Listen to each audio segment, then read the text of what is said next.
सदगुरु टेऊराम महाराज की जय। सतनाम साखी। दूसरे दिन खंडू और सालारे की पंचायत इकट्ठी हुई। सरपंच ने बताया, भाइयों, कल शहर के कुछ आदमी शिकायत लेकर आए थे कि संत टेऊराम जी के संग में उनके लड़के घर का कार्य नहीं करते हैं, सारा दिन संत के पास आते जाते हैं। इसीलिए हम संत टेऊराम के पास भी गए थे और उनसे विनती की थी कि वे हमारे लड़कों को अपने पास न आने दें, किंतु उन्होंने सीधा जवाब दिया कि वो ऐसा नहीं कर सकते, आप स्वयं अपने लड़कों को संभाल कीजिए। निराश होकर वे सब मेरे पास आए और कहा कि यह बात उचित नहीं है, इसके लिए पंचायत इकट्ठी की गई है। इस विषय पर आप लोगों को जो उचित लगे वह निर्णय कर कर कहो कि क्या किया जाए। इतना कहकर मुखी चुप हो गया।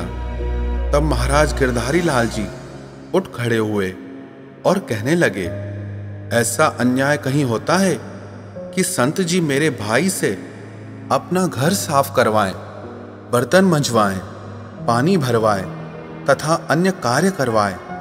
हम ब्राह्मण आपके लिए पूजनीय हैं, संत को तो यह विचार भी नहीं आता। आप पंच मिलकर उन पर दबाव डालें कि वे हमारे लड़कों को अपने पास न आने दें, या कहें तो हम आपका शहर छोड़कर चले जाएं। फिर भक्त बासरी राम उठकर कहने लगे कि मेरा विचार है कि वृक्ष को जड़ सहित उखाड़ दिया जाए, तब पत्ते शाखाएं अपने आप सूख जाएंगे। आप तो सिर्फ पत्ते शाखाएं तोड़ते रहेंगे तो और उत्पन्न होते रहेंगे। तब मुखी उठकर कहने लगा, भाइयों, बासरी भक्त ने जो बात कही उसका तात्पर्य आप लोगों की समझ में आया। इनके कहने का तात्पर्य है कि लड़के हैं पत्ते व डालियां तथा टेऊराम जी है वृक्ष। अगर मार पीट कर लड़कों को रोका भी गया तो ऐसे ही फिर और लड़के तैयार हो जाएंगे, लेकिन संत को ही अगर शहर से निकाल दिया जाए तो लड़के शर्मिंदा होकर अपने आप चुप हो जाएंगे। अब आप लोगों का क्या विचार है?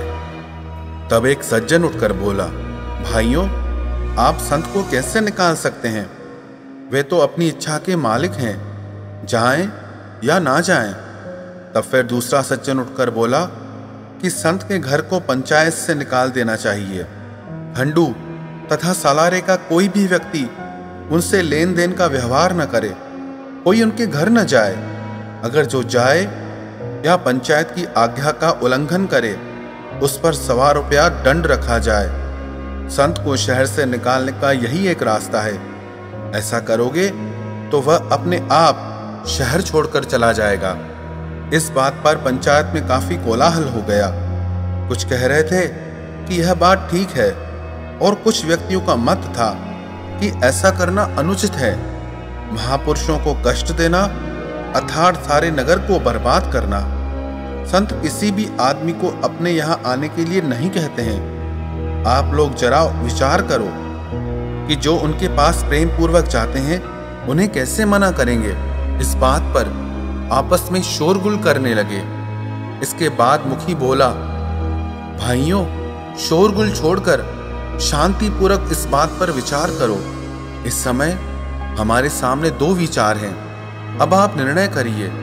भाई फतूराम उठकर कहने लगा कि वोट लिए जाएं, अधिक मत बैठे कि संत को पंचायत से अलग कर दिया जाए।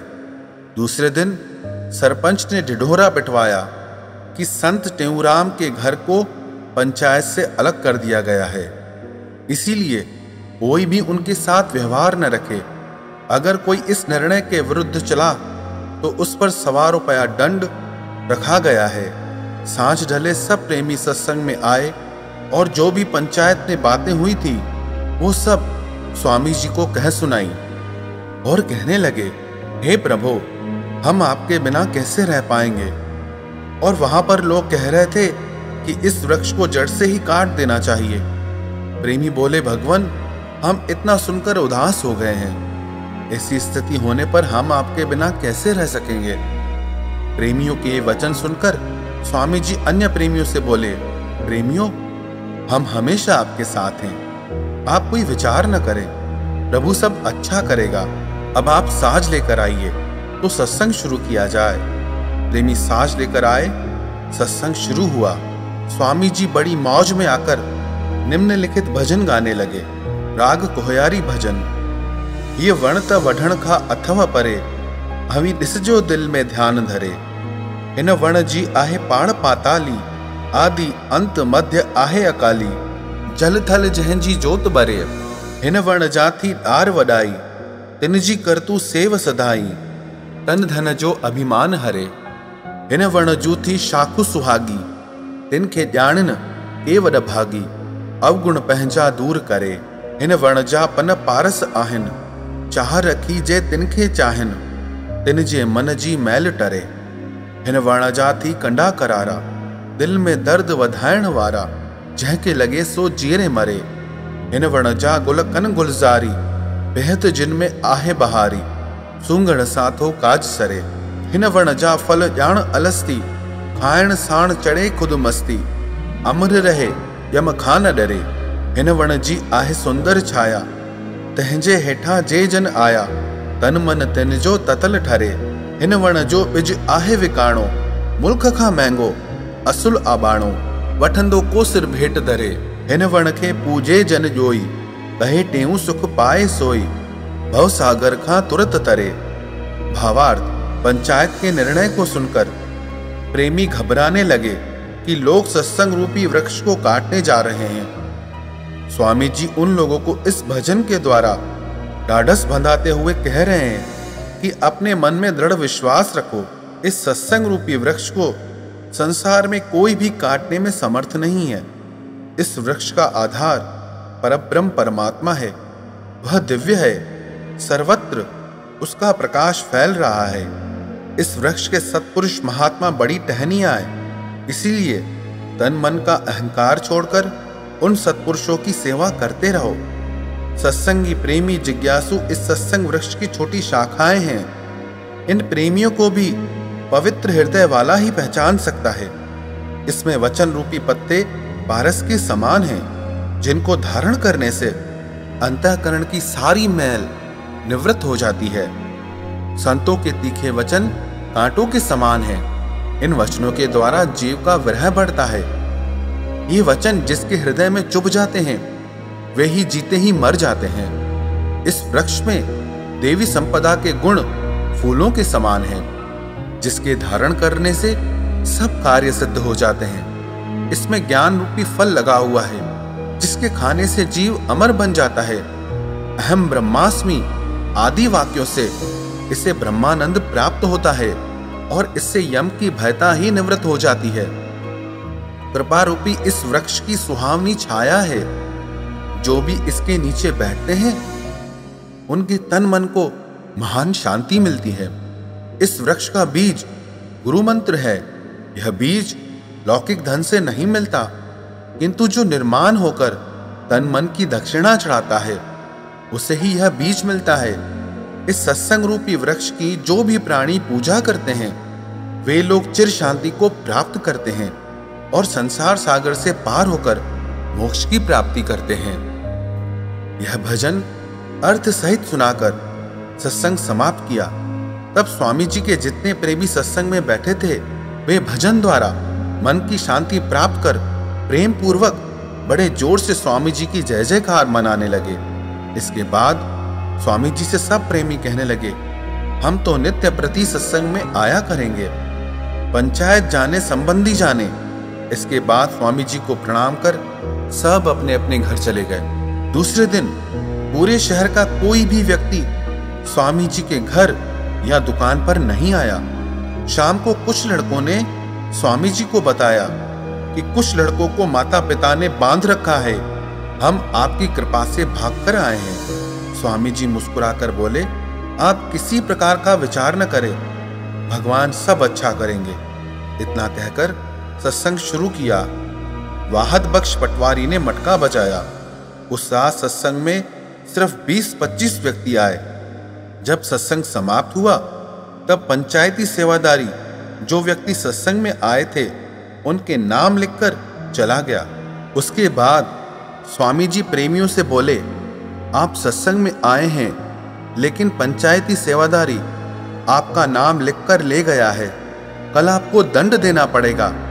इतना होने पर भी आप कोई चिंता न करें, यह सब ईश्वर की माया है। वह हमसे परीक्षा ले रही है, किंतु इसका परिणाम अच्छा होगा। अब आप लोग घर जाएं। अगर संबंधी कुछ भला बुरा कहें तो चुपचाप सुनते रहना। बच्चे सब अपने अपने घर चले गए। जो ही घर पहुंचे तो देखा दरवाजा बंद था। बहुत आवाजें दी, लेकिन किसी ने दरवाजा खोला और किसी ने न खोला। कुटुंबी बोले कि हमें आप लोगों की कोई जरूरत नहीं है, जहां इच्छा हो वहां चले जाओ। कुछ बच्चों को तो घर के संबंधियों ने जवाब ही नहीं दिया। अंत में वे लोग विवश होकर दरवाजे के बाहर सो गए और कुछ लोग आकर सत्संग के चबूतरे पर सो गए। प्रातःकाल 4 बजे स्वामी जी बाहर आए तो देखा कि कुछ सत्संगी चबूतरे पर सोए हुए हैं। अंतर्यामी गुरु महाराज जी प्रेमियों को जगाकर बोले, सवेरा हो चुका है, उठकर नाम का स्मरण करो। स्वामी जी की मधुर आवाज सुनकर सब उठकर बैठ गए। प्रणाम कर आसन बांधकर अभ्यास करने बैठ गए। सुबह 6 बजे उठकर स्वामी जी को प्रणाम कर हंसने लगे। स्वामी जी भी मुस्कुराकर बोले, बच्चों, क्या तुम्हारे माता पिता ने दरवाजे नहीं खोले? सब हाथ जोड़कर बोले, आप अंतर्यामी हैं। फिर स्वामी जी को प्रणाम कर घर लौट गए। जैसे ही घर पहुंचे तो उनके संबंधियों ने क्रोधित होकर कहा कि कितना तुम्हें समझाया है, मना किया है कि संत के पास मत जाओ, क्योंकि पंचायती दंड भुगतना पड़ेगा, किंतु आपने उस पर कुछ भी ध्यान नहीं दिया और अब 1.25 रुपया दंड भरवाया। एक तो कमाते नहीं, दूसरे उल्टा घर को ही नुकसान पहुंचाते हो। इससे जन्म ही न लेते तो अच्छा था, ताकि इन दुखों से तो हमें छुटकारा मिल जाता। अब अंदर चलो। यदि आगे से भूल कर भी संत के पास जाओगे अथवा उनसे बातचीत करोगे तो आप लोगों की खाल उतार देंगे। यद्यपि कुछ बच्चों ने मार खाई एवं कड़वे वचन सुने, किंतु स्वामी जी की आज्ञा को ध्यान में रखकर उन्होंने सब कुछ शांतिपूर्वक सहन किया। उधर टहलिए ने दूसरे दिन सुबह जाकर सरपंच को उन लोगों के नाम बताए जो पंचायती आज्ञा का उल्लंघन करके सत्संग में गए थे। सरपंच ने खजांची को बुलाकर कहा कि टहलिए के साथ जाकर उन लोगों से दंड ले आओ जिनके उसने नाम लिखे हैं। इतना सुनकर खजांची उन लोगों के पास गया। कुछ लोगों ने दंड दिया। जो लड़के अभी तक घर नहीं लौटे थे और स्वामी जी के पास बैठे थे, उनके माता पिता ने दंड देने से इनकार कर दिया। सरपंच ने कहा कि जिन लोगों ने जुर्माना नहीं दिया है उनके नाम लिखकर अपने पास रखो। लगभग 1 सप्ताह के पश्चात पुनः पंचायत इकट्ठी होगी और फिर इस पर निर्णय किया जाएगा। सरपंच ने फिर टहलिए से कहा, आप कल से सवेरे 5 से लेकर रात के 11 बजे तक संत के घर के पास देखभाल करते रहो। जो भी संत के पास आए उनके नाम लिखकर दिन में आकर मुझे सारा समाचार बता दिया करो। दूसरे दिन सिर्फ 10-12 व्यक्ति सत्संग में आए।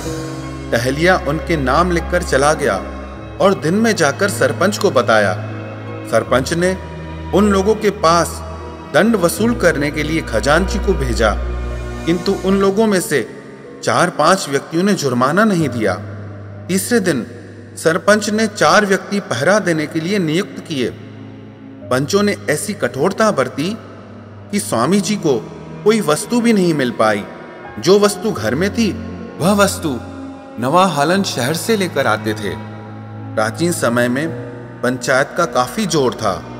यह समाचार शाहबिट, शहदादपुर, टंडा आदम, हैदराबाद आदि शहरों तक पहुंच गया।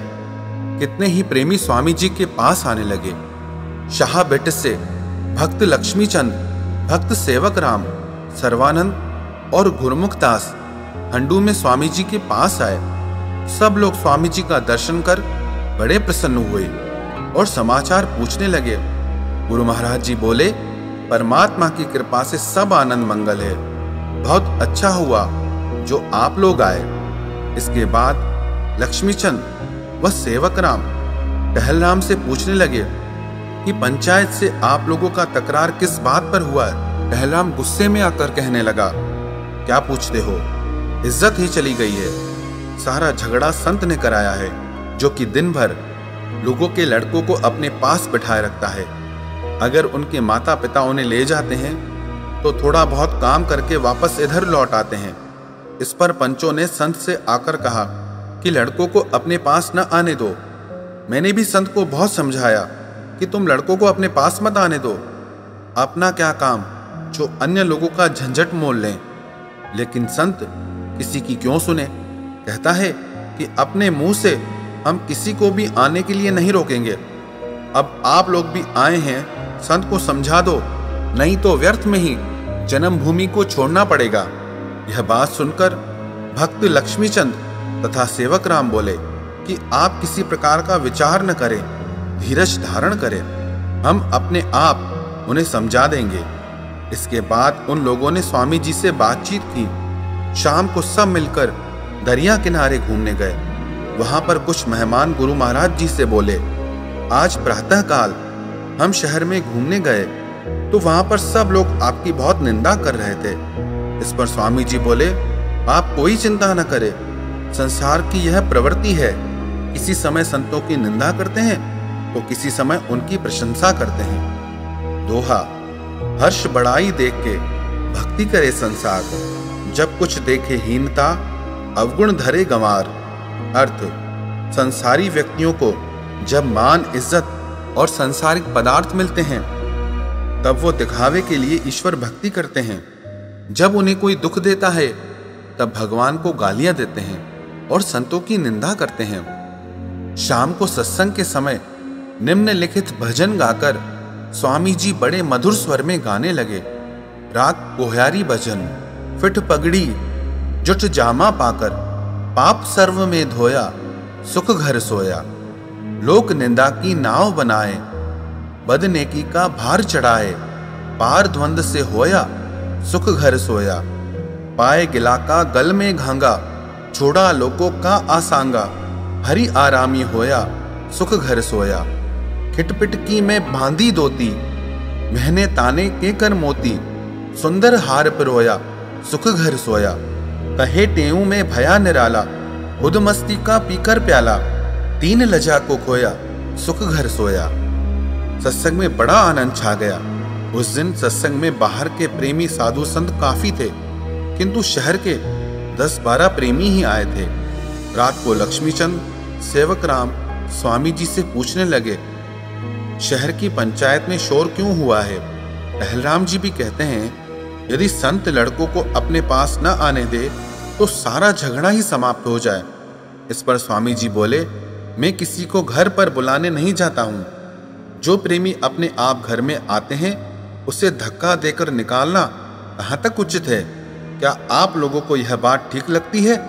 जो बात मर्यादा रहित तथा धर्म के विरुद्ध है वह कैसे करनी चाहिए। संतों के पास कोई आए अथवा जाए तो उन्हें रोकना संतों का कर्तव्य नहीं है। लिखा है, जो शरण आवे तिस कंठ लावे, यह बिरद स्वामी सदा। फिर भी आप बड़े बुद्धिमान हैं, इस पर विचार कर बताइए कि अब क्या करना चाहिए। स्वामी जी की ये सुंदर वाक्य सुनकर लक्ष्मीचंद और सेवक राम आपस में विचार करने लगे। फिर माता कृष्णा और टहलराम को पास बिठाकर बोले कि हमने संत से सारा समाचार पूछा है। उन्होंने जो कुछ बात बताई है वह ठीक है और धर्मानुसार है। सत्पुरुषों के पास कोई आए या जाए तो संतों का धर्म नहीं है उनका निरादर करें। भगवान सब ठीक करेंगे। 15-20 दिन देखते हैं प्रभु को क्या अच्छा लगता है। नहीं तो फिर शाह के भिट बहुत मकान है, वहां पर आप लोगों को ले चलेंगे। दूसरे दिन भक्त चेताराम, कृष्णदास, तेजूराम तथा और भी कई प्रेमी शाह के भिट से आए। उस दिन 10-15 और भी मुसाफिर आए थे। 25-30 व्यक्ति अतिथि व संत रोज रहते ही थे। स्वामी जी का भंडारा दिन रात चालू था। कोई भी गरीब अनाथ आता था तो भोजन पाकर जाता था। किसी को किसी प्रकार की रुकावट न थी।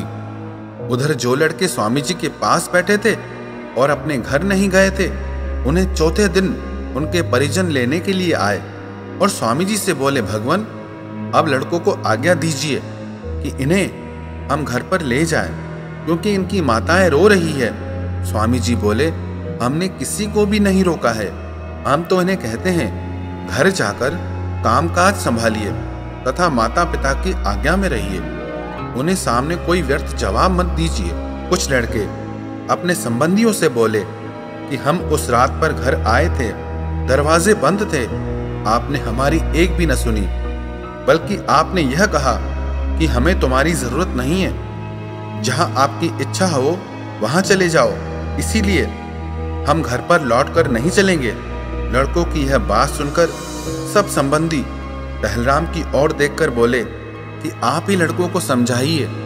तब भाई टहलराम लड़कों से बोले, आपके संबंधी आप लोगों को लेने के लिए आए हैं, इसीलिए आप घर जाइए। सत्संगी बने हो तो कुछ तो कहना मानना सीखो। बच्चे बोले, जब एक बार हमें घर से निकाल दिया है तो फिर हम वापस घर क्यों जाएं? अगर आप भी हमें यहाँ पर नहीं रहने देंगे तो भगवान का देश बड़ा है, हम कहीं भी जाकर भगवान का भजन करेंगे, जहाँ प्रभु की इच्छा होगी वहां पर चले जाएंगे, बाकी हम घर पर नहीं जाएंगे। इतना सुनकर भाई टहलराम उन लोगों से कहने लगा, मुझे आपके बच्चों को जो समझाना था वो समझा दिया, अब जो हमारे घर आए हुए हैं उन्हें मैं कैसे निकालूं? स्वामी जी से कहिए, वे अपने आप इन्हें समझा देंगे। तब सब संबंधी स्वामी जी को हाथ जोड़कर बोले, अब आप ही इन्हें समझाइए। तब स्वामी जी लड़कों की ओर देखकर मुस्कुराकर बोले, क्या आप अपने घर पर नहीं जाओगे? अब तुम्हें तुम्हारे संबंधी लेने आए हैं, आप भले इन लोगों के साथ घर पर जाओ।